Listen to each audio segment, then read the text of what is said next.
Hello everyone, welcome to my YouTube channel. I am Shweta, a third year BSc Nursing student in Government Medical College Jalaun. आज की video में हम बात करने वाले हैं एक बहुत ही कॉमन से डाउट के बारे में, और वो है कि अगर हमें इंग्लिश नहीं आती है तो हमें जीएनएम करना चाहिए या बीएससी नर्सिंग करना चाहिए। बहुत से स्टूडेंट्स को इंग्लिश का डर रहता है, इसीलिए वो लोग कंफ्यूज हो जाते हैं कि जीएनएम करें या बीएससी नर्सिंग करें। तो आज की वीडियो में मैं आपको बताऊंगी कि कौन सा आपके लिए बेस्ट रहेगा अगर आपको इंग्लिश नहीं आती है। So let's start the video.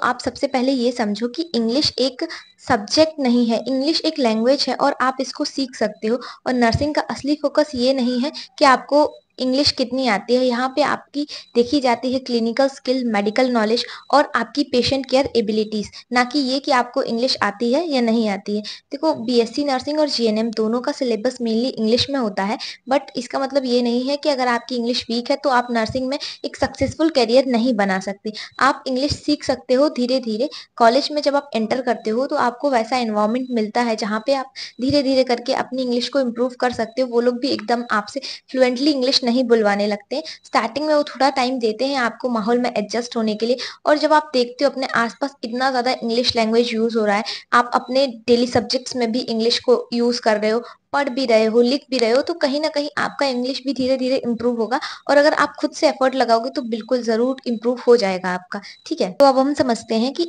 GNM और बीएससी नर्सिंग में बेसिक डिफरेंस क्या होता है। सबसे पहले मैं बात कर रही हूँ जीएनएम की। तो जीएनएम जो होता है वो 3 साल का डिप्लोमा कोर्स होता है। जीएनएम का फुल फॉर्म होता है जनरल नर्सिंग एंड मिडवाइफरी। ये 3 साल का कोर्स होता है जिसमें आपकी 6 मंथ्स की इंटर्नशिप होती है। और इंटर्नशिप जो ऐसा पार्ट होता है जिसको आप स्किप नहीं कर सकते। अगर आपने कोर्स किया है तो आपको इंटर्नशिप भी करनी पड़ती है, ये आपके कोर्स का ही पार्ट होता है। और इसके लिए जो एलिजिबिलिटी होती है, आप 12th पास होने चाहिए।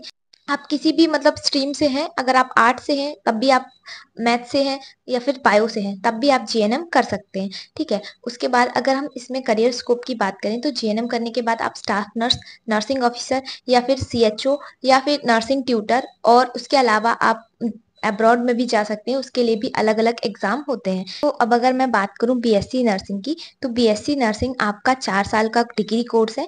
वो डिप्लोमा कोर्स था और ये डिग्री कोर्स है। और इसकी एलिजिबिलिटी क्या है, इसमें आपको 12th पास होना चाहिए बायोलॉजी से। उसमें भी आपके पास इंग्लिश मैंडेटरी है। अगर आपके पास इंग्लिश नहीं होगा तब आप ये कोर्स नहीं कर सकते हैं। मिनिमम इसमें परसेंटेज जो है वो आपका, आप 45% मान सकते हैं, क्योंकि 40% जो है एससी और ओबीसी के लिए होता है। उसके बाद 45% जनरल के लिए होता है।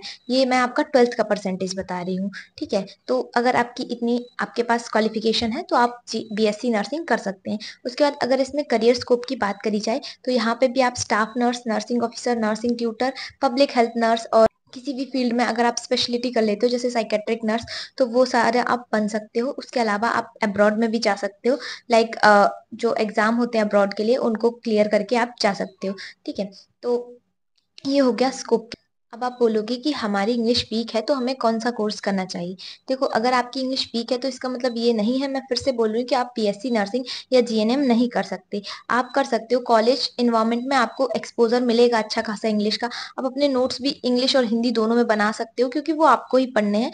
तो आप और भी चीजें ट्राई कर सकते हो, जैसे इंग्लिश में कन्वर्सेशन और थोड़ा थोड़ा डेली न्यूज़पेपर पढ़ना, अपनी बुक रीडिंग करना। तो उस सब से भी आपकी इंग्लिश इंप्रूव हो जाएगी। बट अगर आपको लॉन्ग टर्म ग्रोथ चाहिए, आपको हायर स्टडीज करनी है या फिर आगे आपको रिसर्च फील्ड में जाना है, तब आप, हाँ, और आप अगर फाइनेंशियली स्टेबल हो तब आप बीएससी नर्सिंग को चूज करो। उसके अलावा अगर आपको एक स्टेबल जॉब चाहिए, आपको ज्यादा आगे पढ़ाई नहीं करनी है, आपको बस नर्सिंग करके ही एक स्टेबल जॉब चाहिए, एंड फाइनेंशियली आप उतने स्टेबल भी नहीं हो और इंग्लिश में उतना ज्यादा कंफर्टेबल भी नहीं हो, तो आप जीएनएम भी कर सकते हो। ये भी आपके लिए एक बेटर ऑप्शन रहेगा। अपने आप को लिमिट मत करो। आपको अगर इंग्लिश नहीं आती है तो इंग्लिश आप सीखो, सीखने की कोशिश करो। देखो, अगर आपके पास अभी अपॉर्चुनिटी है ये सब करने की, मान लो अभी आपके पास, आप फाइनेंशियली स्टेबल हो, आपके पास टाइम भी है कि आप नर्सिंग को टाइम दे सकते हो अच्छा खासा। ये अपॉर्चुनिटी अगर आपके पास से चली गई, मान लो आपके 2-4 साल और वेस्ट हो गए, उसके बाद आप 4 साल नर्सिंग में वेस्ट नहीं कर पाओगे। और आपको जल्दी नौकरी भी चाहिए, तो ये सब चीज़ें रहती हैं। अभी आपके पास अगर टाइम है तो अपने आप को लिमिट मत करो जस्ट इस वजह से कि आपको इंग्लिश नहीं आती है। और आपको एक बात बताऊँ, कोई भी इंग्लिश सीखकर ही बड़ा डॉक्टर या नर्स बनता है। कोई भी इंग्लिश लेकर पैदा नहीं होता। तो आप ये मत सोचो कि आपको आती नहीं है तो आप कैसे करोगे? इंग्लिश सीखी जा सकती है। और अपने नर्सिंग के बीच में इंग्लिश को बैरियर मत बनाओ। बहुत सारे लोग हैं जिन्होंने हिंदी मीडियम से पढ़ के काफ़ी अच्छी जॉब कर रहे हैं। वो लोग अभी इस टाइम पे एम्स वगैरह में जॉब कर रहे हैं एंड काफ़ी अच्छी सैलरी ले रहे हैं। एंड इवन मैं बताऊँ, मेरे खुद के बैचमेट्स बहुत सारे हिंदी मीडियम से, मैं खुद हिंदी मीडियम से हूँ एंड जूनियर्स में भी काफ़ी लोग हिंदी मीडियम से, सीनियर्स में भी हैं और वो लोग अच्छे से पढ़ रहे हैं। ऐसा नहीं है कि उनको इंग्लिश नहीं आती है तो वो लोग फेल हो रहे हैं या फिर वो लोग नहीं कर पा रहे हैं परफॉर्म अच्छे से स्टडीज़ में। तो ये आप ऐसा मत सोचो कि आपको इंग्लिश नहीं आती है तो आप नहीं कर पाओगे।